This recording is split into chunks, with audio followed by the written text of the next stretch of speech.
We need more leaders and we need better ones. I am the Vice President of Strategy for a tech company based here in downtown LA, NationBuilder, and we're all about busting barriers so that more people can lead, making it easier for more folks to step up and lead, creating tools so that folks can lead more effectively and better.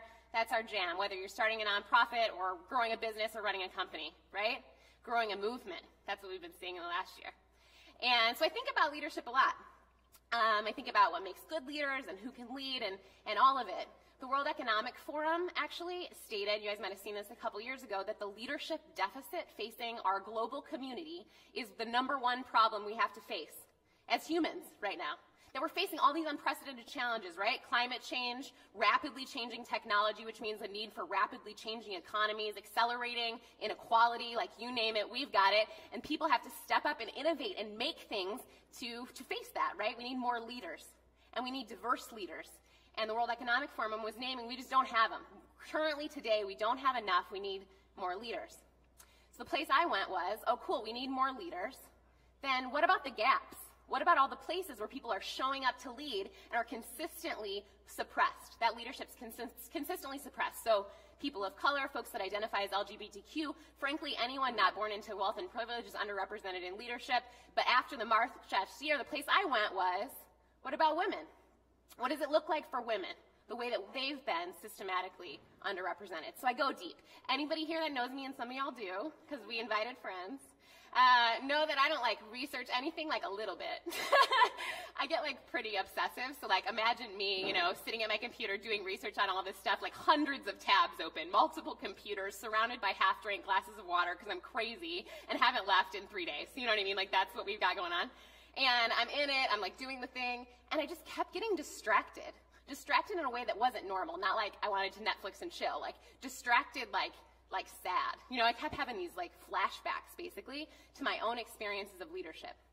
And for good or bad, the way that I show up usually when I have those feelings is just to move on. You know, just like don't name them, move on. It's not good, usually. But that was my response. I really tried to push it away. I tried to keep doing the work. I wanted to be good at the work. But I couldn't. I honestly couldn't move on. Because there was something about my experience, about my story, that was just popping off for me as I read all this research. That was just not sitting right, that I realized I'd never really dealt with. So I went there, basically against my will, you know, went there to try and uncover what was going on for me related to this leadership gap for women in my own experience. So the truth is for me that leadership was, in a lot of ways, the joy of my life, has been the joy of my life.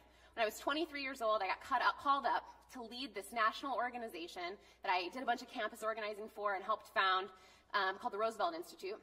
So we had college campuses across the country, chapters of folks doing local policy work, creating incredible change, setting up revolving loan funds so folks didn't have to pay to go to college, like environmental policy, like all, you name it, they were pulling it off. I was honored to represent them.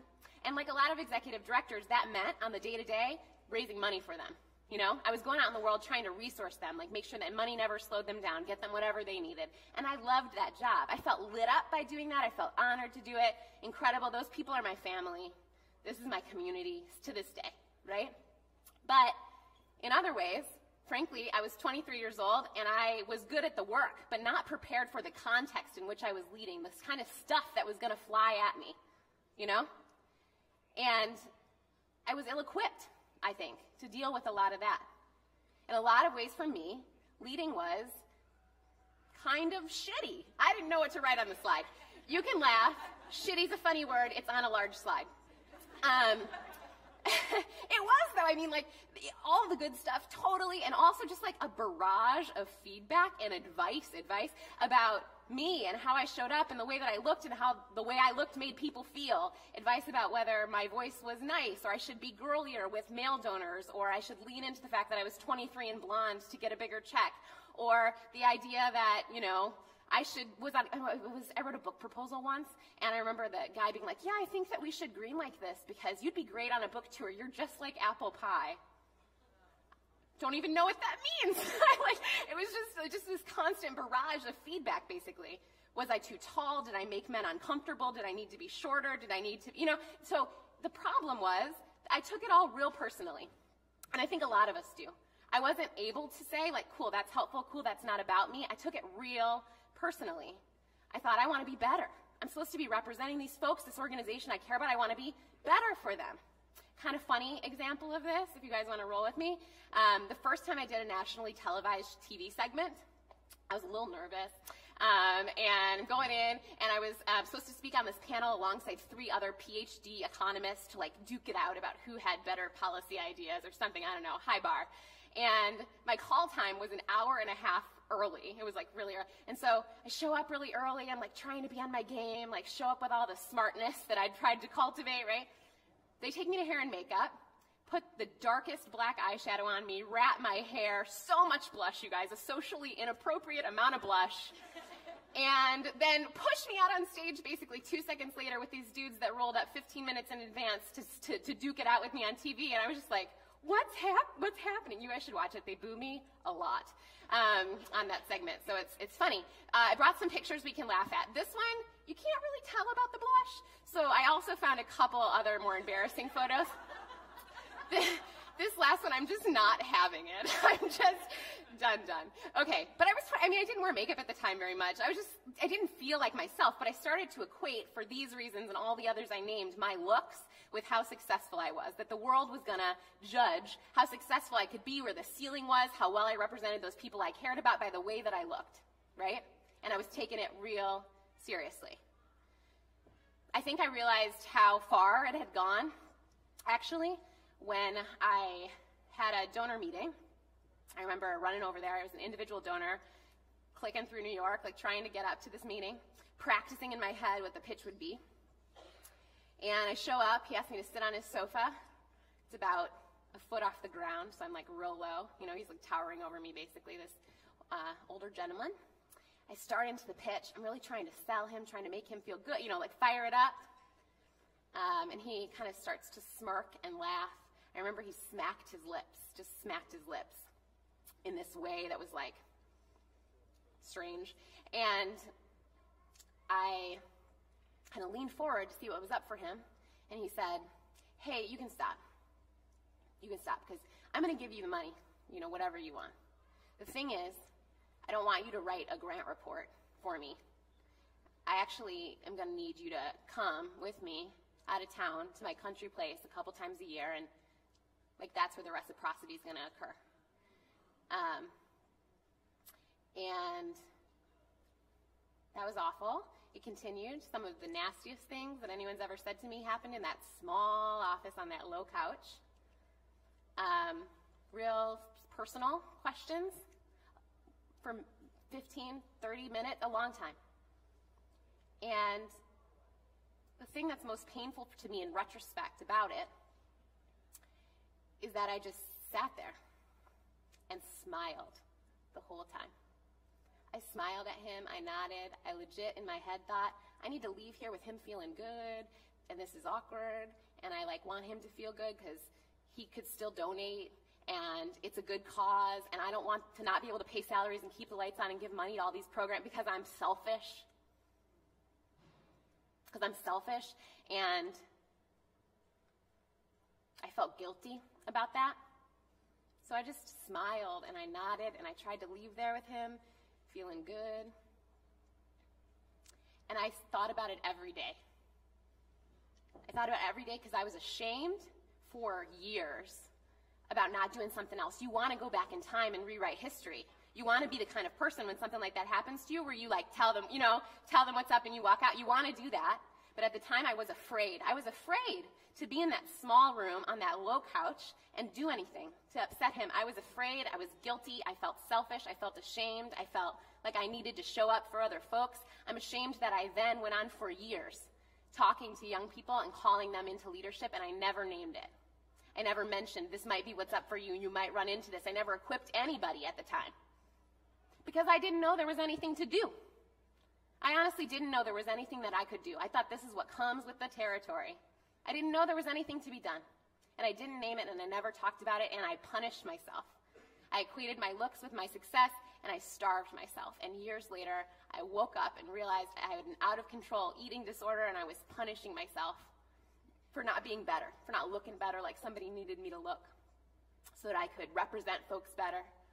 I took out on myself what happened in that room instead of taking it out on anybody else or telling anybody else or doing anything constructive with it, and I'm ashamed of that.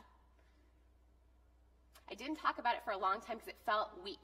It felt weak to admit that that affected me.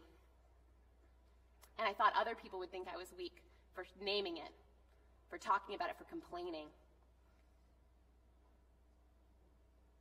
But I can tell you that this last year, witnessing everything I've witnessed, telling this story a few times, being with people, seeing the bravery that folks have exhibited, doing this in front of all of you right now feels like strength to me today.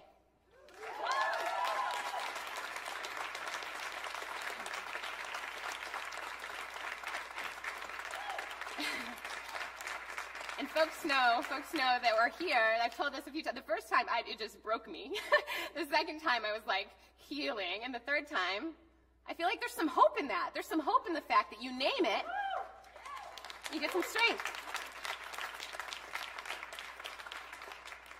So I think that's what we've got to do. In order to lower the barrier to leadership, in order to close the leadership gap, we're not talking about one policy solution. We're talking about changing the context in which women lead. We're talking about folks called into leadership who don't have to deal with all of that all the time, who don't have to make sense of what's helpful and what's not helpful or sort it out. We're talking about busting myths about women. We're talking about busting myths about leadership and who can lead and what good leadership looks like and how you need to show up as a leader. And we're talking about flipping the frame, in my opinion, completely from just parity, just equity, which is important, to the real cost, the emotional costs to women, the societal costs to all of us of suppressing women's leadership, and the economic costs of holding women back. That's what we're talking about today. Y'all want to bust some myths with me? Yeah! All right, let's do it. Okay, the first myth. So this is from hard fought from all those hundreds of tabs and all that research I was doing, basically, y'all. So I tried to wrangle it into a few slides for us to talk about. So if you read about the leadership gap, if you read policy, if you read all the cultural articles, all the things that people are writing about this, these are the things that show up most commonly and are just not true. So the first one, the idea that women hold themselves back. The number one thing that you'll run into about this, often subtly, usually not this explicitly, but the truth is what we're reading is that the leadership gap only exists because of the choices that women make and our lack of ambition. Y'all here today, this is a myth, in case you didn't know. But let's walk through it. Let's bust it out. So the truth is that it isn't the choices women make. There was nothing that I could have done. It was not about me. This is a systemic thing that's going on, right? It's systemic. It's not about the choices women make. This is from the Institute for Women's Policy Research. They're awesome, so if you want to read something good and get fired up, go there. But they named it. Women make up half the workforce, have half of all households with children, are sole breadwinners, get more degrees, make less than men in every career where there's enough data to evaluate it, period. So if anybody tries to feed you something else, that's real life. It's not the case that women just choose lower paying fields because we just named, you know, irrespective of the job, everywhere where there's enough data to evaluate it, right? But also, just let's roll it back. This is a common thing that you'll read. Women choose lower paying fields. Choose. This word comes up everywhere. Let's take issue for a hot second with the word choice. Because I got to be honest with you, women aren't choosing in a vacuum. We aren't choosing in a vacuum. It's the case that today, 80% of single-family households are run by women. It's the case that women bear an undue burden of child care and household responsibilities. So it's the case that women pick jobs sometimes that have more flexible hours, that only offer them part-time pay, that don't give them benefits. So functionally, they're pushed into positions where they don't make as much, where they get fewer benefits, where they have fewer hours. And I don't think that was the dream. No one was like, that's my choice in life. You know what I'm saying? So don't let anyone feed you this. That's a myth. It's bunk. Done. Yeah? All right. Okay. The other truth here is that there's just tons of stereotyping and tracking. A lot of these things say, well, if women would just go into construction, but it's not that easy. There are a lot of reasons that you're told you can't go into construction or you aren't hired or what have you. So I'm just naming. Let's stop using the word choice. The other way this shows up is to say that women just need to focus on training. So I'll move so that y'all can get some screen time. Focus on training. So this is the #1 corporate response to a leadership gap, training. So we're going to pay for women to go back to school or get more degrees or what have you, and that's useful for some people, but it's not an answer to the systemic problem. It's the case that women have more degrees period. More education, period. And it's the case that as you apply for a job that requires more education, there's a larger leadership gap. You're less likely to get it. Women's pay tops out at 39, men's pay tops out at 50, right? Like the gap gets bigger the more education that's required. And that's why you see only 4% of S&P CEOs are women. That's down 1% from last year. You see that 24% of senior managers are women, only 1 in 5 seats in Congress, 6 governors, the list goes on. And boards, in particular, are very white, very male, okay? So we got to hold on to that because it's going to come up later. It's just not the case that training is going to solve the problem. We got the training. The other way this shows up is this idea that workplace discrimination just isn't that big of a deal. I think that we're done with that, though, yeah? Because me too? Okay. So we're done with that. But there are some legal reasons that this shows up, like we do forced arbitration clauses if you have sexual harassment claims, which means that you have to say them privately behind closed doors and then you can never talk about them again. No bueno. Okay, moving on. If you guys want some more proof, which I don't think we need, but I'll just throw some fun things up here. This is a study that actually proved attorneys declined to interview women because they believed that they were flight risks and they would end up being helicopter moms. Those are actual words people said. Also, this doesn't feel super like a choice on those women's part. And then another fun one, I'll just let you read this maybe. Women earn less than men because they're weaker, smaller, and less intelligent. 2017, people. Fun facts. Okay, so we're done with that. Do you guys feel like that was sufficiently busted? All right, busted. Okay, next one. Myth number 2. Women don't look like leaders should. No one says this to you, but the way that this shows up all the time is this. The best leaders have a certain something, a je ne sais quoi, and we should choose them for their it factor, right? I'll break this down for you a little bit. The self-described qualities, I did this crazy review of rubrics that boards use to choose leaders where folks indicate why they're picking the CEO that they're picking, and also analyses of why voters vote for who they vote for example. And these are some of the things that come up. These are the reasons. Do you remember that whole degree argument? Not present. Charisma and presence are two things that people say a lot. If you dig into those studies to realize what that actually means, charisma seems to actually mean physical size. It seems to actually mean like how wide your legs are and how large your wingspan is, because I think that that's associated with your quota ability or ability to inspire people. It's unclear to me. Risk-taking or other hard skill experience is a thing that comes up a lot. People don't think women are risk takers, but risk-taking for risk-taking's sake is negatively correlated with performance, so this is going to make a ton of sense.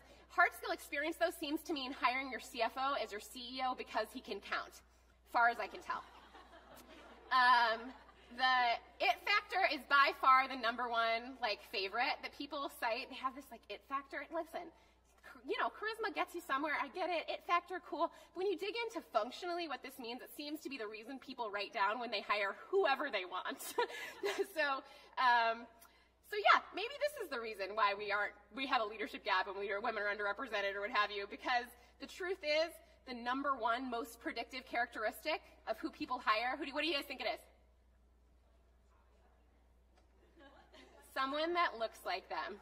Remember that board statistic? Only 17% of board members are women. Only 3% are women of color. Someone that looks like them. So, seems like the odds are pretty stacked against you. Also seems like you might not end up with the best dude in the job. But the truth is we know things now. We know things about what makes good leaders. We know that in this era, successful leaders are actually hyper-facilitative. They're good listeners. They distribute community. They distribute leadership. They build community. They're observant and adaptable. The world's changing fast. We need to be able to listen to what people need, what's coming in, inputs, adapt quickly. We need to be facilitative so that people stick around. Folks are looking for different things in companies than they used to in the era of the internet and peer-to-peer. You got to distribute leadership. There's just new skills required. And you know who indexed on these skills? Women, as a result of their cultural and societal place, have been forced to index on these skills, whether we like it or not, forced to listen, figure out what people need, forced to be aware. So I wouldn't suggest choosing a leader based on how they look, but if you got to pick one, I'd go with a woman every time. Good bet. So we need to pick these leaders and put them in places of positional power. It's not enough for them to be #2. They should be CEOs in companies, people with these characteristics, these qualities. All right, last one. You guys with me? Yes. All right. The last myth is that this whole bad boy is a zero-sum game, ladies. It shows up meaning that if women do better, they do it at the expense of each other and at the expense of men. Now, everybody has read this in some form or another. It's everywhere. I picked the most egregious example, but it shows up in every conversation about the pay gap, basically. So this one, pretty egregious, but a vice chair of this Republican Party says, if businesses are forced to pay women the same as men, they'll have to reduce pay for the men they employ. Simple economics. Then men, as primary breadwinners, will have an even more difficult time having more women in the workforce to create competition, even for men's jobs.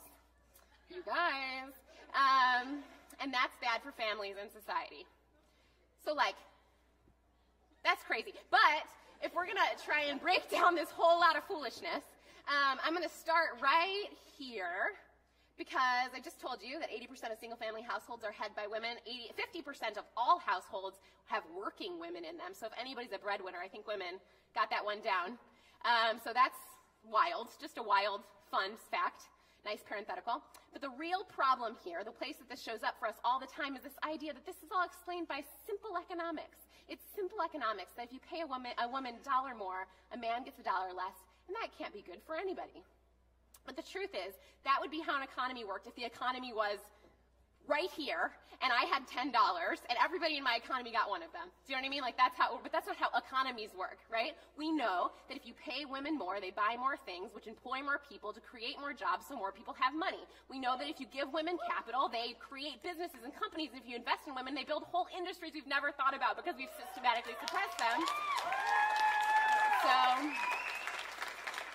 not simple economics. And the real problem is what we're missing out on by not closing the gap. So instead of worrying about if we're taking one man's dollar or one man's job, the problem is that we're preventing women from leading, right? So let's forget the leadership gap for a second, talk about the wage gap only, a small subset of the leadership gap. If you close the wage gap in this country for work that women are already doing, so stop paying 80 cents on the dollar or 56 cents on the dollar for single mothers, and start paying $1 on $1, that represents $512 billion added to the U.S. economy right now. $512 billion. And if you need some context, because I was just like, that's a big number, I don't know. This is the context. What could you pay for with $512 billion? Well, you could pay for universal pre-K for every child in America, maybe throw in some universal access to free college tuition, maybe throw in some year-paid maternity benefits from 21 to 42, depending on how generous we are. And if this doesn't, get it, you go in, I put it in a pie chart. Put it in a pie chart, added a little slice to throw in a year of paid leave for dads too, because why the heck not? And then it all adds up to 33% of $512 billion, which is conveniently the combined federal and state tax rate for Americans, so we could pay for all of it. Yeah.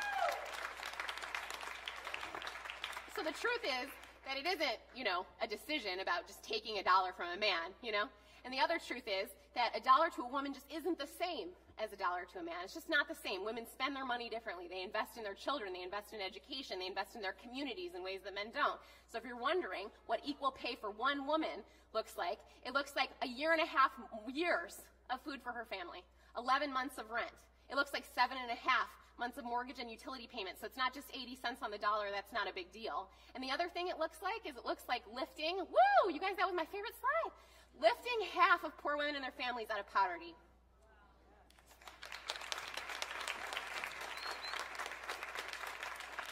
So the next time somebody says to you, oh, it's just 20% or whatever, this is what we're talking about. These are the stakes. So that myth that it's a zero-sum game, if we get paid more, they get, or whatever, it's just not true. If we do better, if any of us do better, if all of us do better, we all do better. That's the truth. So women do better to the benefit of everyone. The last thing I want to do is show you a cute picture. That's my son. He's 2. Yes, requisite Oz. That's what a mother likes to hear, nothing makes you happier.